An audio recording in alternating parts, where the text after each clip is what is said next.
আমি ডাক্তার বিলি। সবেমাত্র ডাক্তারি পাশ করে বের হলাম। কলকাতার একটি হাইটেক সোসাইটিতে আমার বয়ফ্রেন্ডের সাথে লিভিংয়ে থাকি। আমার বয়ফ্রেন্ডের নাম সুমন। সেও ডাক্তার, তবে আমার 2 বছরের সিনিয়র। তার বাবা এবং আমার বাবা অনেক আগে পরিচিত। ছোটবেলা থেকে আমাদের বাসায় আসা যাওয়া হয়। ছোটবেলা থেকে আমি দাদা বলে ডাকতাম। তবে এ দাদা যে আমার জীবনে বর্তমান এমন একটি ভূমিকা পালন করবে তা হয়তো কখনো জানা ছিল না। যাই হোক বন্ধুরা, আমরা দুজনেই একই হাসপাতালে চাকরি করি। আমি পড়াশোনা শেষ করে সবেমাত্র চাকরিতে জয়েন করেছি। এখনো সেভাবে ডাক্তার হয়ে ওঠা হয়নি। একদম সিনিয়র ডাক্তারের অধীনে ইন্টার্নশিপ করার সুযোগ হলো। তিনি এই শহরের বিখ্যাত ডাক্তার কুমার দাস। আমার বয়ফ্রেন্ডেরও ভারী সুনাম আছে এই হাসপাতালে, আর হয়তো তার জন্য আমি একটু এক্সট্রা কেয়ার পেয়ে থাকি। বর্তমানে সে একদম সিনিয়র ডাক্তার, তাই তার অধীনে বেশ কয়েকজন ইন্টার্নশিপ করছে। তাদের মধ্যে মেয়ের সংখ্যাটাই বেশি। সারাদিনে অনেক চাপ নিয়ে কাজ করতে হয়, তারপর একসাথে বাড়ি ফেরা। বাসায় যে সব কাজ আমাদের দুজনকেই করতে হয়। অফিসে সে আমার বস হলেও বাড়িতে কিন্তু আমি তার বস। হয়তো ছোটবেলা থেকে আমার বাবা মা এবং সুবনের বাবা মা আমাদের দুজনকে একসাথে দেখতে চেয়েছিলেন। তাই যখন আমরা সুমনের বাসায় বেড়াতে যেতাম, তখন তারা আমাকেও সুমনকে আলাদা রুমে পাঠিয়ে দিত খেলা করার জন্য।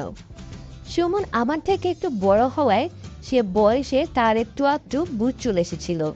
তাই সে আমার শরীরের বিভিন্ন অংশে খেলার ছলে হাত বোলাতো। আমি তখন তেমন কিছু বুঝতাম না, বরং আমার ভালোই লাগতো। একদিন তো সে আমার ঠোঁটে কিস করে বসে।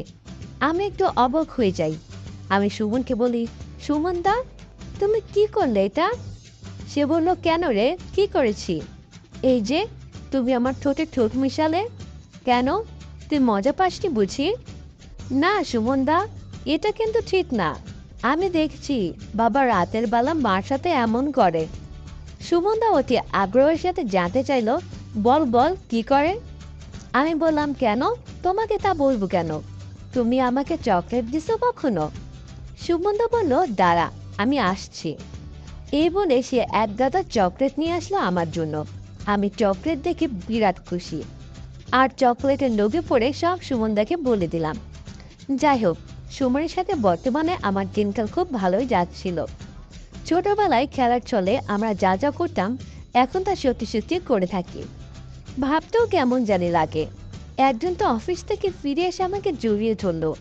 আমি মজা করে বললাম, এই সুমনদা, কি করছো? সেও মজা করে বলে, কেন, তোমার বাবা মা যা করতো তাই করি, চলো। দুজনেই একে অপরকে জড়িয়ে ধরে হাসাহাসি করছিলাম। তারপর আমি বললাম, যাও ফ্রেশ হয়ে আসো, তারপর সব দিব। তবুও সে বাহানা করতে লাগলো। আমি বললাম, না, এখন কিচ্ছু হবে না, সব রাতে। সে মন খারাপের ভান করে চলে গেল ফ্রেশ হতে। এর ভিতরে আমিও রাতের খাবার তৈরি করে খেতে দিলাম। দুজনে খেয়ে নেটফ্লিক্সে একটি সিরিজ দেখছিলাম। রোমান্টিক একটি প্রেমের গল্প।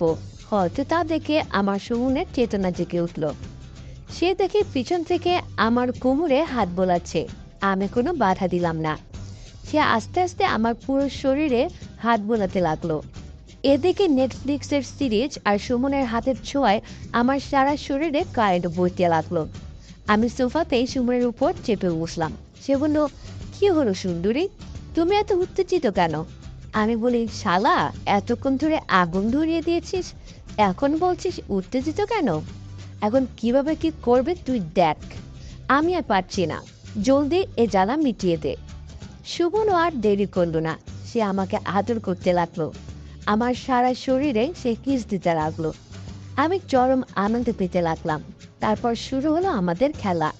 সুমন ভালো খেলতে জানে। খেলা শেষে সেখানে আমরা ঘুমিয়ে পড়লাম। তাই এমন কাহিনী আমাদের প্রায় হয়ে থাকে। সকালে উঠে আবার রুটিন অনুযায়ী হাসপাতালে পৌঁছালাম। আজ একটু দেরি হয়ে গিয়েছে, তাই ডাক্তার কুমারের কাছ থেকে আমাকে বকা শুনতে হলো। তিনি বলেন, সময় মতো আসতে না পারলে ডাক্তার প্রফেশন হিসেবে নিয়েছো কেন? এখন তুমি শিক্ষানবিশ, আশা করি ভবিষ্যতে এমন ভুল হবে না। আমি আর সুমন যে লিভিং করি তা হাসপাতালের সকলেই জানতো। যাই হোক, সেদিনের মতো কাজ শেষে আমরা বাসায় ফেরার পথে কফি শপে গেলাম। সুমনের হাত ধরে বললাম যে, সুমন, তুমি আমাকে কখনো কষ্ট দেবে না তো? সে কিছুটা অন্যমনস্ক হয়ে গেল। তারপর আমি এই প্রশ্ন আবার জিজ্ঞাসা করাতে আমাকে বলল, না সোনা, তোমাকে কেন কষ্ট দেব? তাছাড়া আমাদের সম্পর্কটা অনেক পুরনো, তাই না? আমার তার কথায় কেমন যেন সন্দেহ মনে হলো। আমি তাকে বললাম, সুমন, সব ঠিক আছে তো? সে বলল, হ্যাঁ সোনা, কেন ঠিক থাকবে না? তুমি যখন আমার লাইফে আছো, সব তো ঠিক থাকবে, তাই না? আমি বললাম, তাহলে আমরা বিয়ে করবো কবে? বাসে আমাদের বিয়ের কথা বলো। সে বলল, কেন সোনা, এত তাড়াতাড়ি কেন? তাছাড়া আমরা তো একসাথেই আছি।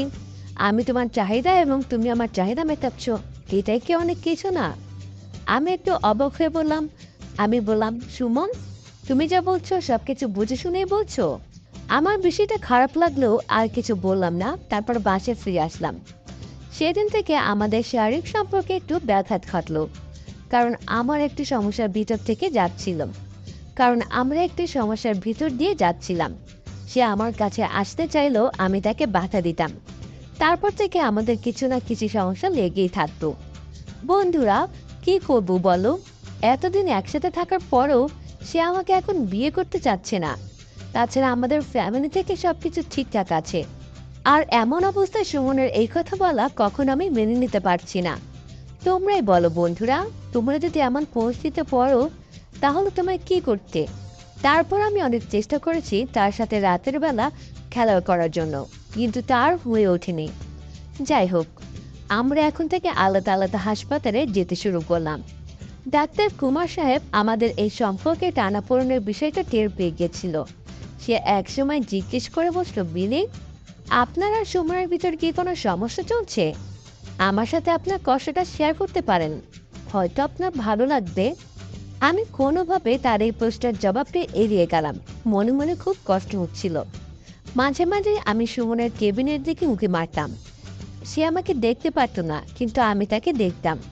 তার রুমের পাশেই একটি পরিত্যক্ত রুম আছে, আর সেখান থেকেই সুমনের রুম সুস্পষ্টভাবে দেখা যায়। আমি সেখানে একটি টেবিলের উপর দাঁড়িয়ে সুমনকে দেখতাম। কি করব বলো বন্ধুরা, তাকে যে অনেক ভালোবাসি। দূর থেকে হলেও তাকে ভালোবাসতে চাই।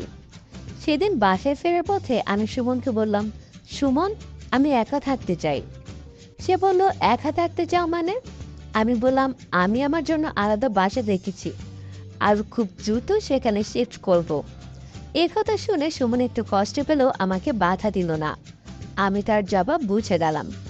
আমি সুমনের বাবা মাকে বললাম আমাদের সম্পর্কটা আর এগিয়ে নিয়ে যাওয়া সম্ভব না।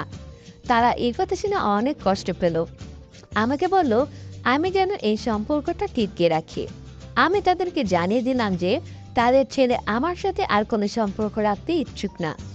এই বলে ফোন রেখে দিলাম। আমি সুমনের সাথে শেষবারের জন্য কথা বলতে গেলাম। তার কাছে জানতে চাইলাম সে আমাকে বিয়ে করবে কিনা। সে বলল যেন আমি তাকে কিছু সময় দিই। আমি বললাম, ঠিক আছে, আমি তোমাকে সময় দিলাম। আসলে আমি সুমনকে ছাড়া থাকতে পারবো না, তাই তাকে আর একবারও চিন্তা ভাবনা করার জন্য সময় দিলাম। আর আমি নতুন বাসায় গিয়ে উঠলাম।